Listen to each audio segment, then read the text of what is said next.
আসসালামু আলাইকুম প্রিয় শিক্ষার্থীরা। এই ভিডিওতে আমরা ক্লাস 8 এর ইংরেজি বইয়ের 28 পৃষ্ঠার 5টা কোয়েশ্চেনের উত্তর এবং সি এর মধ্যে যে কোয়েশ্চেনটা আছে ওইটার উত্তর লাইন বাই লাইন অনুবাদ এবং উচ্চারণ সহ আলোচনা করব। দেখো, প্রতিটা লাইনের নিচে আমরা সেটার অনুবাদ দিয়ে দিয়েছি এবং এর নিচে আমরা প্রতিটা ইংরেজি লাইনের প্রতিটা শব্দের লাইন বাই লাইন উচ্চারণও দিয়ে দিয়েছি, যাতে করে তোমাদের উচ্চারণ করতে সুবিধা হয়। আমাদের আগের ভিডিওটিতে আফরিন কমেন্ট করেছে, থ্যাঙ্কস স্যার, ওয়েলকাম আফরিন। প্রথম কোয়েশ্চেনটা হলো, what things are necessary for good health, অর্থাৎ ভালো স্বাস্থ্যের জন্য কি কি প্রয়োজন। এর অ্যান্সারে আমরা লিখব healthy food, proper rest, sleep and cleanliness. স্বাস্থ্যকর খাবার, পর্যাপ্ত বিশ্রাম, ঘুম এবং পরিষ্কার পরিচ্ছন্নতা। দ্বিতীয় question, how many physical exercise are there, কত ধরনের শারীরিক ব্যায়াম রয়েছে।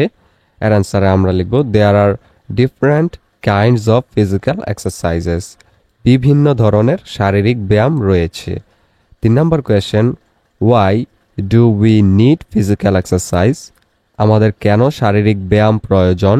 Answer, we need physical exercise to keep our body fit and active, শরীরকে সুস্থ ও কর্মক্ষম রাখার জন্য ব্যায়াম প্রয়োজন। 4 number question, what physical exercises do you do, তুমি কি ধরনের শারীরিক ব্যায়াম করো। Answer, I do free hand exercises and walking, আমি ফ্রি হ্যান্ড ব্যায়াম এবং হাঁটাচলা করি। 5 number question, do you have a physical education teacher in your school, how does he or she help you to do physical exercise, তোমার স্কুলে কি একজন শারীরিক শিক্ষার শিক্ষক আছেন, তিনি কিভাবে তোমাকে শারীরিক ব্যায়াম করতে সাহায্য করেন। Answer, yes, I have a physical education teacher in my school, he or she teaches us different exercises and helps us to follow the correct methods. এখানে যদি তোমাদের স্যার পুরুষ হন তাহলে এখান থেকে হি দিবে, আর যদি মহিলা শিক্ষিকা হন তাহলে এখান থেকে শি দিবে। আর অর্থ হলো, হ্যাঁ, আমাদের স্কুলে একজন শারীরিক শিক্ষার শিক্ষক আছেন, তিনি আমাদের বিভিন্ন ব্যায়াম শেখান এবং সঠিক পদ্ধতি অনুসরণ করতে সাহায্য করেন। এরপর সি এর মধ্যে কোয়েশ্চেনটার মধ্যে আমাদেরকে বলছে, here is a list of some physical exercise, এখানে কিছু শারীরিক ব্যায়ামের তালিকা দেওয়া হলো। Write in your notebook which one are indoor exercises and which are outdoor and which one can be done both indoors and outdoors, তোমার খাতায় লেখো কোনটি ইনডোর ব্যায়াম অর্থাৎ ঘরে খেলতে হয় বা ঘরে ব্যায়ামটা করতে হয়, কোনটি আউটডোর ব্যায়াম অর্থাৎ কোনটা বাইরে করতে হয়, এবং কোনটা ইনডোর ও আউটডোর উভয় স্থানেই করা যায় বা ঘরে বাইরে যে কোনো জায়গায় করা যায়। Finally tick which one or ones you like, সবশেষে তোমার পছন্দের ব্যায়ামগুলোতে টিক চিহ্ন দাও।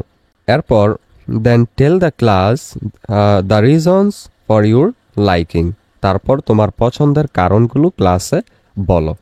এবার চলো আমরা দেখে নেই কোন কোন খেলাগুলো এখানে দেওয়া আছে বা ব্যায়ামগুলো এক্সারসাইজগুলো দেওয়া আছে। প্রথমটা হলো প্লেয়িং স্পোর্টস অর্থাৎ খেলাধুলা করা, তারপর সুইমিং সাঁতার কাটা দেওয়া আছে, স্কিপিং মানে হলো দড়ি দিয়ে যে লাফ দেওয়া হয় ওই দড়ি লাফানো, জগিং মানে জগিংই ওই যে একটু হাঁটাচলা করা, দৌড়ানো বাইরে গিয়ে, ওইটাকে বলা হয়। ওয়াকিং মানে হলো হাঁটা, স্ট্রেচিং মানে হলো স্ট্রেচিং করা বা হাত পা নাড়িয়ে হাত পা ছড়িয়ে যেই ব্যায়ামগুলো করা হয় সেগুলোকে স্ট্রেচিং বলে।